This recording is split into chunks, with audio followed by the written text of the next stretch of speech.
Olá, você está no canal Amador. Vamos aqui dar sequência aos contos, contido aqui na coletânea dos contos fantásticos do século XIX, escolhidas pelo Ítalo Calvino, e o conto da vez é A Morte Amorosa, do Théophile Gautier, escrito ali em 1836. Ele é um francês, perdoe-me a pronúncia do nome, E aqui logo no texto introdutório, antes do conto, o Ítalo ele fala que ele foi um dos principais seguidores de Hoffmann na França. O Hoffmann também já tem um conto aqui, que é O Homem de Areia, que também já fiz um vídeo, depois vocês confiram lá, um conto muito bom.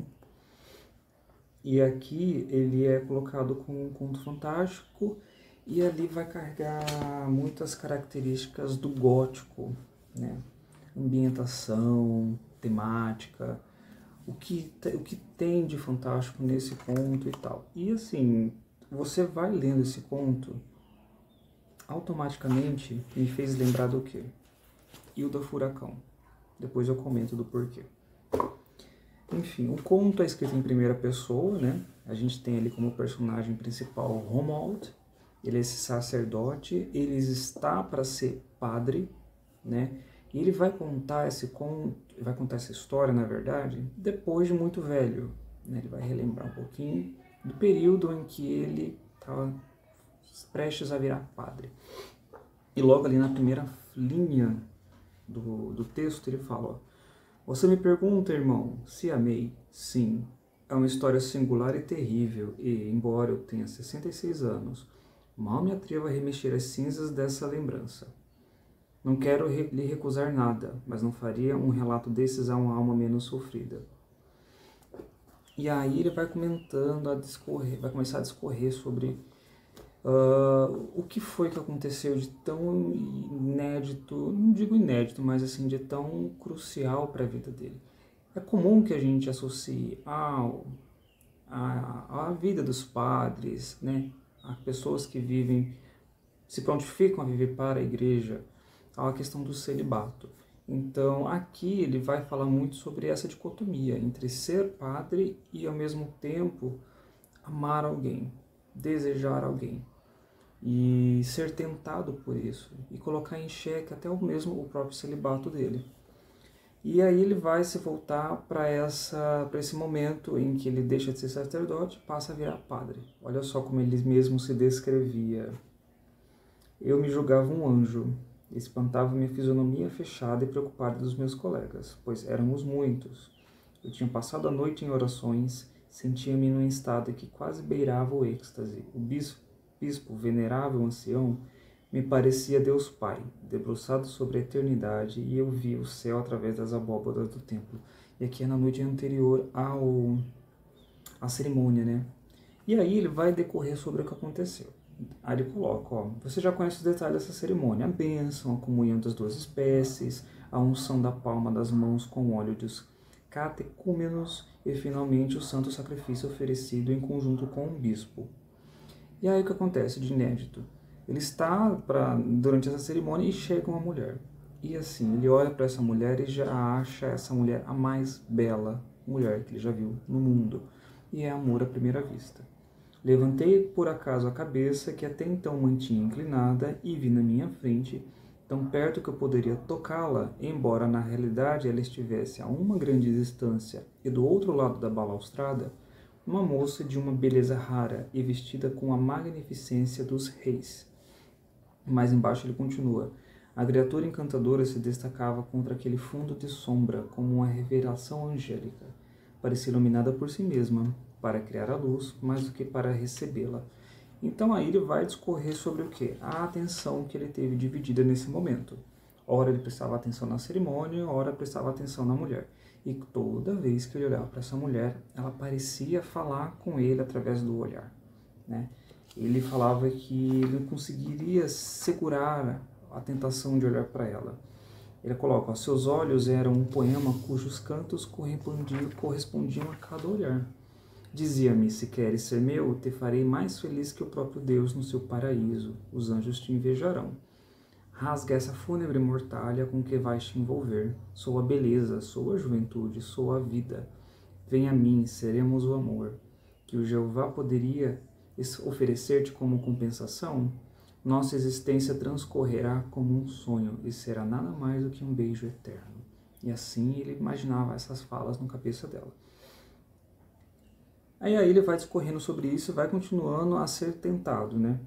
Ele coloca, ó, ser padre, isto é casto, não amar, não distinguir sexo nem idade, desviar-se de toda beleza, furar os próprios olhos, rastejar sobre a sombra glacial de um claustro ou de uma igreja, ver apenas agonizantes, velar junto a cadáveres desconhecidos, e usar seu próprio luto sobre a sua sotaina preta, de modo que seu hábito possa ser a mortalha do seu próprio caixão.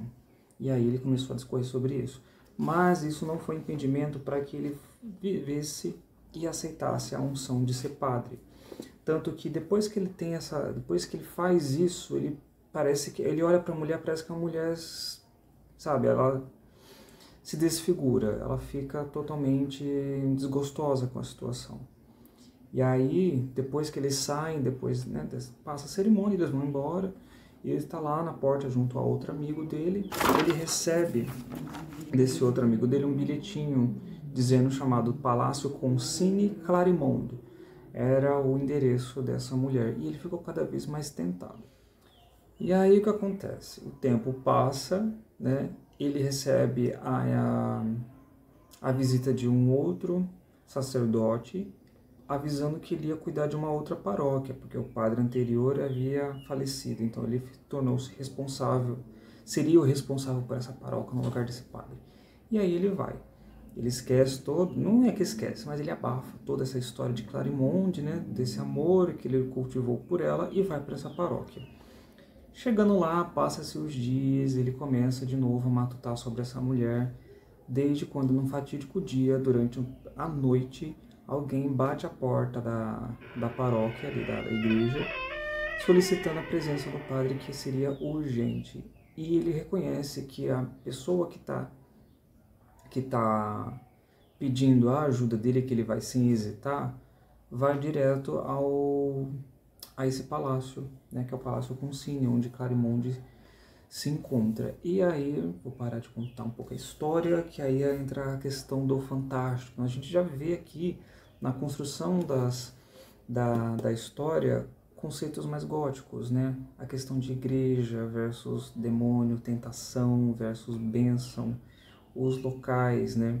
Padres, palácios, igrejas, mosteiros, a gente vê toda essa ambientação. E quando a gente fala em ambientação entre padre e tentação, quem é da década de 90 não escapou da adaptação que a Globo fez de Ilha do Furacão. E aqui é um livro do Roberto Drummond. Foi o primeiro vídeo que eu coloquei no canal, não se encontra mais no canal, porque eu deletei. Era um vídeo bem curtinho, foi a minha primeira tentativa de fazer um vídeo aqui pro YouTube. Era um vídeo de 2 minutos mais ou menos, sobre a minha experiência de leitura. Esse aqui eu li no ano passado. E ao contrário da história aqui do Gautier, essa história aqui não tem nada de fantástico, tá? É mais mesmo por essa semelhança entre a questão da tentação, né? Celibato colocado em xeque por uma figura feminina tentadora, né? Uma Eva tentadora, e como se dá esse desenrolar, né? A Ilha Furacão aqui, essa mulher lá, foi conhecida como a garota do maiô, né? Ali dentro dos clubes ali em Minas Gerais, e com o tempo ela ganhou, né? Tomou-se esse nome de Hilda Furacão e se tornou a grande sensação ali, vivendo naquele apartamento ali em Belo Horizonte. Esse livro é narrado aqui pelo Roberto, né, que é o jornalista em primeira pessoa. Ele tem 2 grandes amigos, né? Tem deixa eu me lembrar o nome dele, o Aramel, né, que é conhecido como o Belo, né? Ele quer ser galã, Hollywood, então ele é chamado de O Belo. E tem o Mateus aqui, que é o mais santinho, ele que vira o frade, que, né, interpretado ali pelo Rodrigo Santoro. Ele vira o frade e ele começa a nutrir esse amor quase que carnal pela Hilda, né? E a Hilda, sim, ela existiu de verdade mesmo, né? Ela foi casada com um jogador de futebol ou algo do tipo, se eu não me engano. E esse livro aqui, eu lembro que na época ele me chamou a atenção pela questão do contexto histórico que esse livro foi escrito, né? Tanto o livro quanto a minissérie, até porque também a Glória Pérez é formada em história, então ele carrega um pouquinho desse período, né? Ali na eclosão da ditadura, né? No golpe ali que teve, naquele sentimento anticomunista, naquele período onde os costumes e os valores estavam muito em voga, não que não seja muito diferente de hoje, e ali se criava essa ideia do que é moral, do que não é moral, isso é feio, isso é errado. Então tem tudo isso amarrado a essa história. Bom, fica a dica aqui, né, desse conto. Vale a pena ser lido. Se você tiver essa edição, eu acredito que você deve ser fácil também de encontrar na internet, porque é um conto de 1800 e bolinha, né? E carrega aqui uma grande história também ambígua entre essa tentação, né? E que aqui tem uns caráteres mais fantásticos. E aqui a gente já carrega um caráter mais de história, até mesmo de biografia, até porque se a gente considerar que a Hilda é uma personagem, é uma mulher que viveu de fato, né? Foi conhecida aqui no Brasil, tá bom? Fica a dica desse livro, desse conto e desse livro também, ok? Se você gostou do vídeo, curta, se inscreva no canal, tem vídeo aí toda semana e até a próxima.